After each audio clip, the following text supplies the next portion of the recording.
Evreni ve gerçekliği tüm detaylarıyla çözdüğümüzü sanıyor olabiliriz. Peki ya gerçeklik sandığımız kadar sağlam değilse? Ya günlük hayatımızda fark etmeden kullandığımız gizli varsayımlar aslında yanlışsa? İlk saniyelerde kulağa çılgınca gelse de fiziğin uç noktalarındaki deneyler bize dünyanın düşündüğümüzden çok daha tuhaf olabileceğini gösteriyor. Bu video önemli çünkü evreni, zamanı ve gerçekliği anlama biçimimizi kökten sarsabilecek keşiflerden bahsedeceğiz. Eğer zaman bir illüzyonsa veya gerçeklik gözlemciye göre değişiyorsa bunun bizim için anlamı ne olur?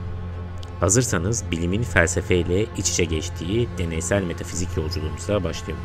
Bilim ile felsefe arasında kalın bir çizgi olduğunu düşünürüz. Biri deneylerle test edilir, diğeri düşünceyle. Ancak tarih bize bunun her zaman böyle olmadığını gösteriyor. Örneğin 18. yüzyılda filozof Immanuel Kant, uzay ve zamanın yapısının, geometrisinin deneyle test edilemeyecek, zihnimizin dünyayı anlama biçiminin bir parçası olduğunu savunmuştu. Ona göre uzayın geometrisi kesinlikle Öklidyendi. Bir üçgenin iç açıları 180 derece eder. Ve bu her türlü deneyimin temeliydi. Bunu test etmeye bile gerek yoktu. Çünkü testlerimizin dayandığı çerçevenin ta kendisi bu varsayımdı. Ne var ki 1919'da bu felsefi güvence sarsıldı. Güneş tutulması sırasında yıldız ışıklarının Güneş'in yanından geçerken büküldüğü ölçüldü. Ve uzayın geometrisinin aslında Öklidyen olmadığı, kütle çekiminin uzay zamanı büktüğü ortaya çıktı. Yani Albert Einstein'ın genel görelilik teorisi, Kant'ın bunlar test edilemez dediği bir şeyi test etti. Ve uzay zamanı yapısının deneysel keşfe açık olduğunu gösterdi.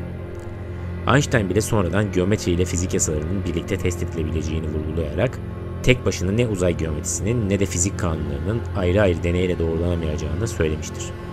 Yani aslında her deney gökyüzünün neden mavi göründüğü gibi basit bir gözlem bile evrenin işleyişine dair tüm birikmiş bilgimizi sorgulamamıza neden olabilir. Bunun bir adım ötesini düşünen 20. yüzyıl matematikçisi Ferdinand Gonset, bilimin ve metafiziğin, felsefenin temel gerçeklik varsayımı ile ilgilenen dalı sürekli diyalog halinde olduğunu savundu. Bilim ilerledikçe felsefi temellerimizi düzeltir. Felsefi düşünceler de bilime yeni yönler verir. Sonuçta bilim ve felsefe tek bir bütün oluşturur diyordu. Bu ne anlama geliyor? Bilimsel bir teoriyi test ettiğimizde onun altında yatan varsayımları, adeta gizli işletim sistemini de test ediyoruz.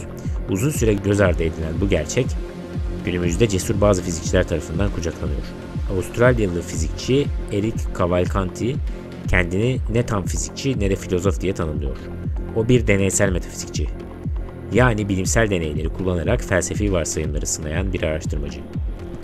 Bu fiziğin filozofik temellerini test ederek hem daha sağlam bilimsel bilgi elde etmeyi hem de felsefeye yeni soluk getirmeye amaçlayan bir yaklaşım. Modern bilimde felsefeyle hesaplaşmanın en çarpıcı yaşandığı yer kuantum fiziği oldu. 20. yüzyılın ortalarında Niels Bohr ve Albert Einstein arasındaki ünlü tartışmalar kuantum dünyasının gerçekliği konusunda ciddi anlaşmazlıklardı.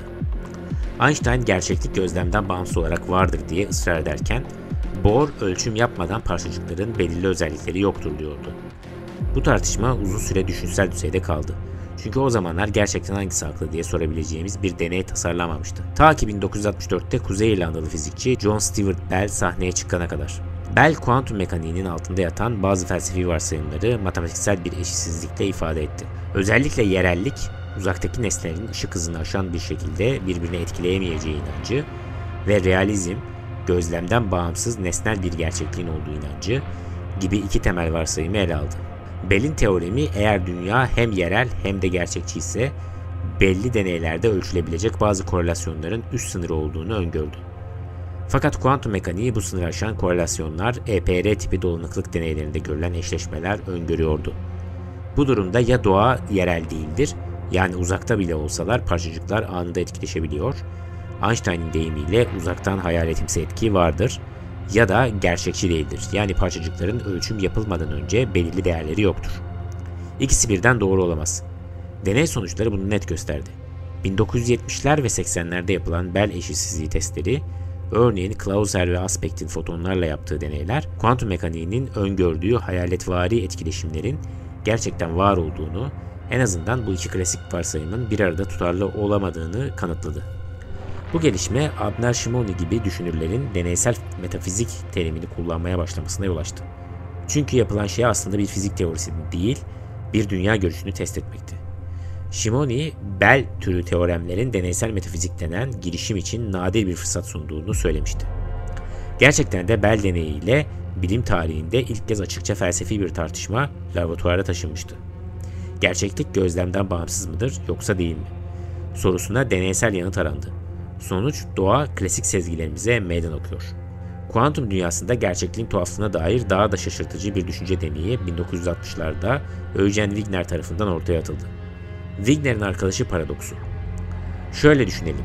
Bir arkadaşınızı bir laboratuvara kapatıp ünlü Schrödinger'in kedisi deneyini yaptırdınız. Arkadaşınız kutuyu açıp kedinin canlı mı, ölü mü olduğunu ölçüyor. Arkadaşınıza göre gerçeklik artık belirlenmiş. Diyelim ki kedi canlı, ölçtü ve gördü. Peki dışarıdaki Wigner siz laboratuvara dair bir ölçüm yapana kadar ne oluyor? Kuantum mekaniğine göre arkadaşınız artık kedi sistemi hala bir süperpozisyon durumunda olabilir. Yani arkadaş için kedi canlı ama Wigner için arkadaş kedi canlı ölçütü süperpozisyonunda. Gerçekten de bir ölçümün sonucu bir kişi için gerçek iken başka bir dış gözlemci için hala belirsiz olabilir mi? Eğer evet ise gerçek kime göre gerçek? Bu paradoks uzun süre sadece felsefi bir bulmaca gibi görüldü. Fakat günümüz deneysel metafizikçileri acaba bunu da test edebilir miyiz demeye başladılar. Eric Cavalcanti ve meslektaşları Wigner'in arkadaşını Bell deneyiyle birleştiren akıllıca bir kurgu tasarladılar. İki arkadaş ve iki Wigner içeren bu düzenekte arkadaşlar birbirine dolanık parçacıkları ölçüyor. Ardından Wigner'ler arkadaşların laboratuvarına belli ölçümler yapıyor. Bu sayede bir olay bir gözlemci için olduysa herkes için olmuştur. Varsayımını da teste dahil eden yepyeni bir no-go imkansızlık teoremi ortaya çıktı. 2020'de Nature Physics dergisinde yayınlanan bu çalışma, özgür irade, ölçüm ayarlarımızın evrenin başından belirlenmemiş olması, yani kozmik bir komplo olmaması, yerellik ve gözlenen olayların mutlaklığı gibi 3 varsayımın aynı anda doğru olamayacağını matematiksel olarak gösterdi. Daha açık söylersek, evren gerçekten yerel etkileşiyorsa ve ölçüm seçimlerimiz bir şekilde evrensel bir hileyle önceden belirlenmiyorsa, o halde bir gözlemcinin ölçtüğü olayın herkes için aynı olması fikrinden vazgeçmek zorundayız. Yani bir parçacığın birine göre spin yukarı çıktığı olayı herkes spin yukarı olarak kabul etmek zorunda olmayabilir. Bu inanılmaz sonucun önemi büyük. Cavalcanti elde ettikleri teoremin Bell teoreminden bile daha sıkı kısıtlar getirdiğini vurguluyor. Bell teoremi sadece yerellik artı realizm ikilisini hedef almıştı.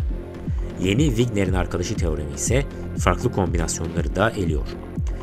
Fizikçi Kaspar Bruckner de bunun şimdiye kadarki en güçlü deneysel metafizik hamlesi olduğunu belirtiyor. Bu tür no-go teoremlerinin gücü belirli bir teoriyi değil, doğrudan bir dünya görüşünü sınamalarında yatıyor. Ölçümlerle belli eşitsizlikler ihlal edilirse sadece tek bir teoriyi değil, koca bir teori sınıfını elemiş oluyorsunuz. Adeta Michelangelo'nun mermerden heykel yaratması gibi deneysel metafizikte olası gerçeklik modelleri bloğundan yanlış parçaları yontarak gerçeğe daha çok benzeyen bir şekil çıkarmaya çalışıyor. Peki ya bilincin rolü? Cavalcanti hangi kuantum yorumuna yatkın olduğunu soranlara ipucu vermese de zihnin gizemini çözmeye dokunan bir yorum aradığını söylüyor. Bazıları kuantum ölçümünde bilinçli gözlemcinin özel bir rolü olabileceğini uzun süre tartıştı. Wigner'in kendisi bile bir dönem insan zihninin dalga fonksiyonunu çökerten şey olabileceğini öne sürmüştü.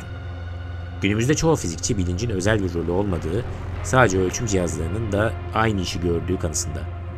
Yine de Cavalcanti gibi araştırmacılar gözlemci kavramının sınırlarını zorluyor.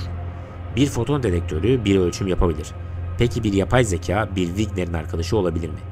Hatta bir bakteri, bir ahtapot veya bir insan olmadan bu deneyi gerçekleştirebilir miyiz? Henüz kimse bir insanı kuantum süperpozisyonunda ölçebilecek teknolojiye sahip değil. Muhtemelen uzun bir sürede olamayacak. Etik sorunları saymıyoruz bile. Ancak belki de ileride yapay zeka algoritmaları ya da gelişmiş kuantum bilgisayarlar aracılığıyla bilinç gerekli mi değil mi sorusuna dair bile deneysel deneyler yapabileceğiz. İşte bilimin felsefeye dönüştüğü nokta tam da burası. Yanıtını merak ettiğimiz soru fizikten çok felsefi bile olsa yeterince zeki ve yaratıcıysak bilimsel bir yolunu bulabiliriz. Dinlediğiniz için teşekkürler, sağlıcakla kalın.